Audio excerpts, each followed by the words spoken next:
像我们所谓的高山植被呢，它是讲是森林界限以上的那个植被，森林界限。那森林界限在那个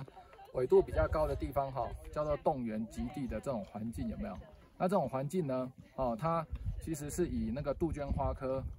为主的一个森林一个植被，它是一个灌丛的，也就是说，我们的冻原的这样的一个生态，它是以灌丛为主的一个生态，其中一个很重要的是杜鹃花科的。那我们在台湾呢，我们的森林界限以上呢，有一个很重要的优势的植物，就是玉山杜鹃，还有玉山圆柏，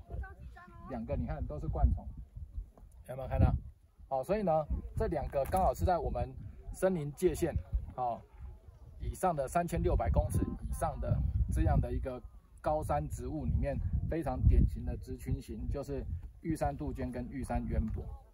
所以我们沿途看到的其他的穴的地方所出现的这些植物呢，是因为呢这个地方有一些岩穴的环境下，它生长在这个地方。但是呢，这个地方以我们的雨量跟温度来讲的话，刚刚我们在厕所那边也有讲到说